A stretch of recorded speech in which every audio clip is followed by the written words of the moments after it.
आज आपण पाहणार आहोत STS 6वी मधील गणितातील दुसरा चॅप्टर, ज्याचे नाव आहे कोन. शून्य कोनाचे माप 0° असे लिहितात.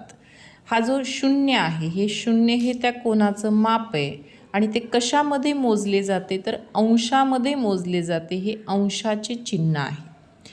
या कोनाला शून्य कोन असे म्हणतात.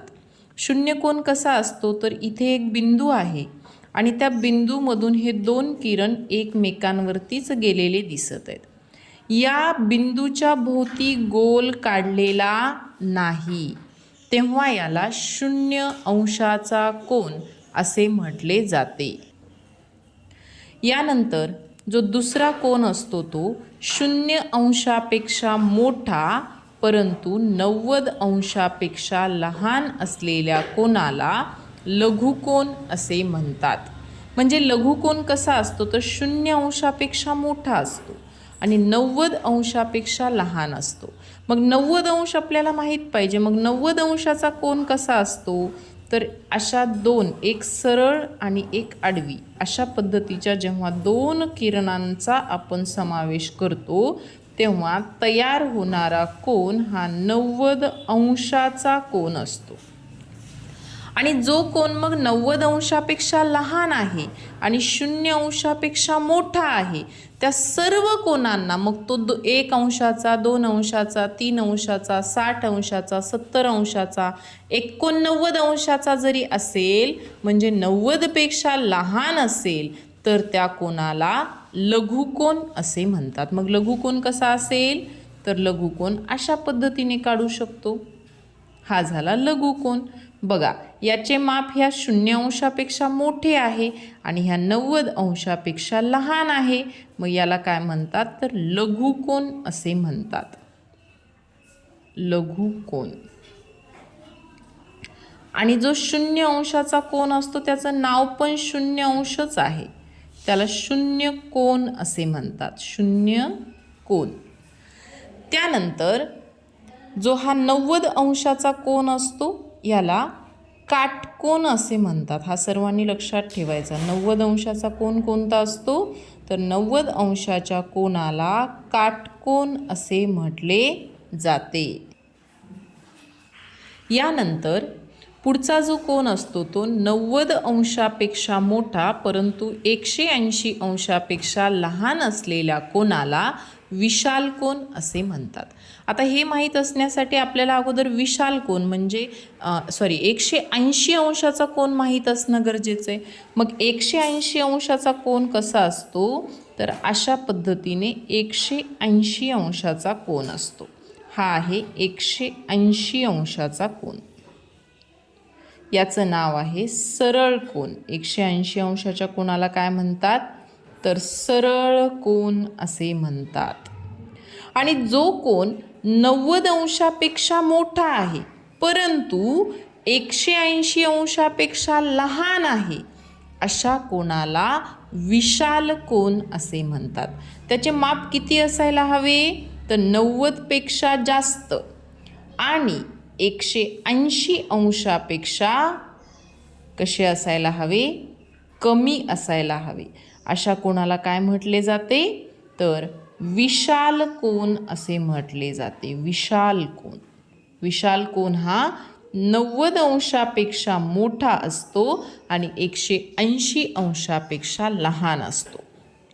पुढे पहा, प्रविशाल कोन.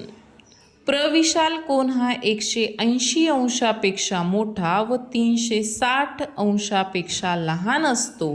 पूर्ण कोनाचे माप 360° असते. म्हणजे यानंतर आपल्याला एक कोन माहीत पाहिजे, तो म्हणजे 360° पूर्ण कोन. पूर्ण कोन. हा पूर्ण कोन कसा असतो माहिती आहे का तर 0° कोन आणि पूर्ण कोन याच्यामध्ये एवढाच फरक असतो की इथे फक्त बिंदू आहे आणि 360° पूर्ण कोनाला असा एक त्याच्या भोवती बाण काढलेला असतो गोलाकार. याला पूर्ण कोन म्हणतात. या पूर्ण कोनाचे माप किती असते तर हा पूर्ण कोन 360° असतो.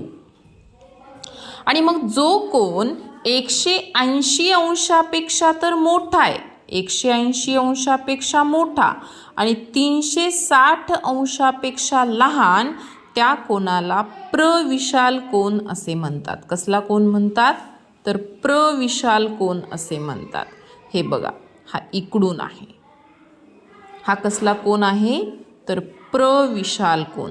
म्हणजे सगळ्या कोनांची मापे आपल्याला माहीत पाहिजेत. माप माहीत असेल की आपण तो कोन कोणता आहे ते ओळखू शकतो.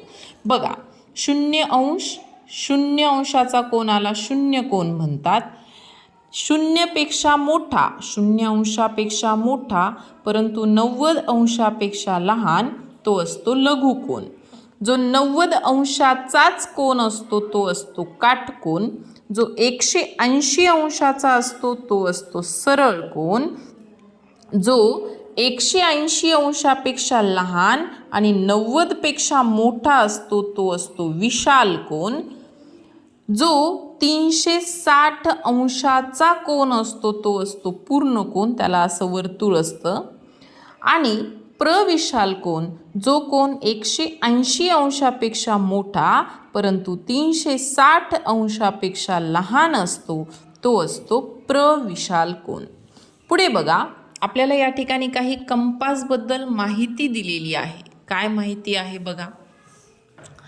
तर कंपास पेटीतील साहित्यांचे उपयोग. सगळ्यात पहिले दिलं आहे कोनमापक. कोनमापकाचं काम असतं दिलेला कोन मोजणे किंवा दिलेल्या मापाचा कोन काढणे, यासाठी कोनमापकाचा उपयोग होतो. कंपास वर्तुळ काढण्यासाठी, कोन रेषाखंड दुभागण्यासाठी कंपासचा उपयोग होतो. त्यानंतर आहे मोजपट्टी. मोजपट्टीचा उपयोग कशासाठी होतो? तर दिलेल्या रेषाखंडाची लांबी मोजणे किंवा दिलेल्या मापाचा रेषाखंड काढणे, यासाठी मोजपट्टीचा वापर करतात. कर्कटक, 2 बिंदूतील अंतर मोजण्यासाठी कर्कटकाचा वापर होतो. त्यासाठी सोबत मोजपट्टीसुद्धा वापरावी लागते. आणि शेवटी असतात गुण्या. 90 अंशाचा गुण्या, 30 अंशाचा गुण्या, 60 अंशाचा गुण्या, 45 अंशाचा गुण्या, असे गुण्या कंपासमध्ये असतात. त्यांचा वापर कोन काढण्यासाठी केला जातो. हे सगळे त्रिकोणी गुणे आपल्या कंपासमध्ये पाहायला भेटतात. आता आपण स्वाध्याय सोडवूया. प्रश्न पहिला, इथे एक घड्याळ दिलेला आहे आणि सांगितलेलं आहे चित्र पहा व त्याच्यातील कोनाचा प्रकार ओळखा. आता या चित्रामध्ये जो हे 2 काटे दिसत आहेत, एक काटा 3 वरती आहे आणि दुसरा काटा 7 वरती आहे. या दोघांच्या मधला जर का हा कोन पाहिला तर हा कोन कोणता कोन आहे? 90 अंशापेक्षा लहान कोन. घड्याळाच्या बाबतीत मी तुम्हाला सांगते बघा, हे 2 जे अंक असतात ना, 3 आणि 4, 4 आणि 5, प्रत्येक 2 अंकाच्या मध्ये कितीचं अंतर असतं माहिती आहे? 30 अंशाचं अंतर असतं. मग हे बघा, 30 एके 30, 30 दोन्ही 60, 30 त्रिक 90, 30 चौक 120. म्हणजे इथे किती अंशाचा कोन झालाय? तर 90 अंशाचा नाही, इथे 120 अंशाचा कोन तयार झाला. मग 90पेक्षा मोठा आणि 360 अंशापेक्षा लहान असा कोन कोणता असतो? तर तो असतो विशाल कोन. म्हणून पर्याय क्रमांक 4 आपल्या प्रश्नाचे उत्तर आहे. पुढचा प्रश्न आहे प्रश्न क्रमांक 2. 180 अंशापेक्षा मोठा व 360 अंशापेक्षा लहान कोनाला काय म्हणतात? तर त्याला म्हटले जाते प्रविशाल कोन. पर्याय क्रमांक 3 आपल्या प्रश्नाचे उत्तर आहे. पुढचा प्रश्न आहे प्रश्न क्रमांक 3. कोन मोजण्यासाठी कंपास पेटीमधील कोणत्या साधनांचा उपयोग तुम्ही कराल? तर कोन मोजण्यासाठी कोनमापकाचा उपयोग केला जातो. पर्याय क्रमांक 2. प्रश्न क्रमांक 4. कोनाचे 3 अक्षरी नाव लिहिताना कोणते अक्षर हा त्या कोनाचा शिरोबिंदू असते? तर हे बघा, जर का आपण अशा पद्धतीने एक कोन काढला, हा झाला एक कोन. या कोनाला नाव कसे दिले जाते माहिती आहे? तर हे बघा, इथे एक बिंदू घेतला, इथे एक बिंदू घेतला आणि इथे एक, आणि ए, बी आणि सी असे ह्या कोनाला नाव दिले. तर याच्यामध्ये हा जो मध्यभागी येणारा जो बिंदू असतो तो शिरोबिंदू असतो, असं आपण त्याला म्हणू शकतो. म्हणून आपल्याला काय प्रश्न आहे की त्या कोनाचा शिरोबिंदू कोणता असेल, तर शिरोबिंदू हा मधले अक्षर असणार आहे. म्हणून पर्याय क्रमांक 2 हे या प्रश्नाचे उत्तर. प्रश्न क्रमांक 5, दोन लघुकोनांची बेरीज कोणत्या प्रकारचा कोन दर्शवू शकते? आता दोन लघुकोन म्हटले, लघुकोन म्हणजे कोणते कोन असतात? जे 90 अंशापेक्षा लहान कोन असतात त्यांना लघुकोन असे म्हणतात. मग दोन लघुकोनांची बेरीज करायची. माझ्याकडे असे समजा की माझ्याकडे एक लघुकोन आहे 45 अंशाचा, दुसरा लघुकोन आहे 40 अंशाचा. या दोघांची जर का मी बेरीज केली तर किती येते? 85 अंश येते. याचा अर्थ दोन लघुकोनांची बेरीज केली तर एका विशाल कोनाचे माप तयार होऊ शकते. कसला कोन? विशाल कोन. आता समजा मी अजून एक उदाहरण घेतले.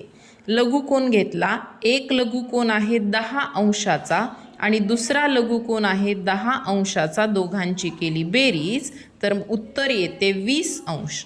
आता 20 अंशाचा कोन कोणता असतो? तर हा लघुकोन असतो. म्हणजे दोन लघुकोनांच्या मापाची बेरीज एक लघुकोन सुद्धा येऊ शकते. समजा माझ्याकडे एक लघुकोन आहे 80 अंशाचा आणि दुसरा लघुकोन आहे 90 अंशाचा. या दोघांची मी बेरीज केली तर किती येते? 8 आणि 8 16 आणि 1 17. म्हणजे हे कसले झाले? तर हे विशाल कोनाचे माप झाले.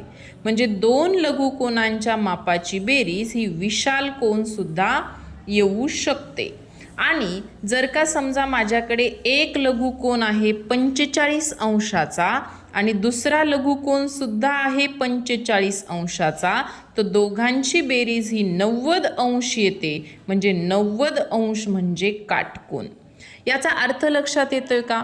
की तुम्ही जर का दोन लघुकोनांची बेरीज केली तर ती तिसरा लघुकोनच येऊ शकते. जर का तुम्ही दोन लघुकोनांची बेरीज केली तर ती विशाल कोनही येऊ शकते. आणि जर तुम्ही दोन लघुकोनांची बेरीज केली तर ती काटकोन सुद्धा येऊ शकते. याचा अर्थ या ठिकाणी लघुकोन, काटकोन आणि विशाल कोन हे तीनही पर्याय बरोबर आहेत. म्हणून पर्याय क्रमांक 4 हे या प्रश्नाचे उत्तर आहे. पुढचा प्रश्न, 180 अंशाच्या कोनाला काय म्हणतात? तर 180 अंशाच्या कोनाला सरळ कोन असे म्हणतात. पुढचा प्रश्न, पूर्ण कोनाचे माप किती असते? तर पूर्ण कोनाचे माप 360 अंश असते.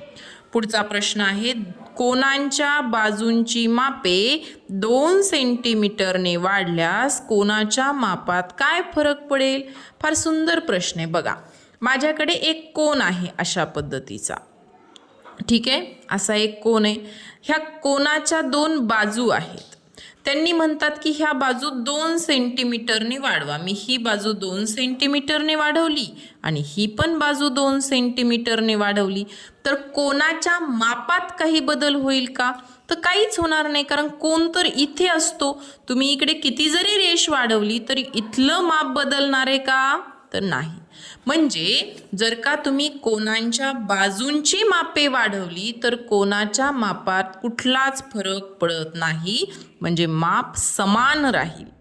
पुढे 2 बिंदूतील अंतर मोजण्यासाठी कंपास पेटीतील कोणत्या साधनाचा उपयोग करतात? तर हे पहा, आपल्याकडे समजा एक पेपर आहे, त्याच्यावर इथे एक बिंदू दिला आणि इथे एक बिंदू दिला. या 2 बिंदूंमध्ये किती अंतर आहे हे जर का मोजायचे असेल तर आपण मोजपट्टीचा वापर करतो किंवा मग कर्कटकाने सुद्धा आपल्याला कर्कटक आणि मोजपट्टी दोघांच्या मदतीने सुद्धा हे अंतर मोजता येते. म्हणून पर्याय क्रमांक 3. आणि शेवटचा प्रश्न आहे प्रश्न क्रमांक 10. आकृतीतील कोनाचा प्रकार ओळखा.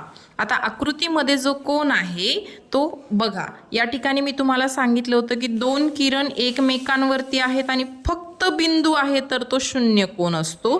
त्या बिंदूच्या भोवती जर का असा गोल केलेला असेल तर तो पूर्ण कोन म्हणजे 360 अंशाचा कोन असतो. म्हणून पर्याय क्रमांक 4 हे या प्रश्नाचे उत्तर.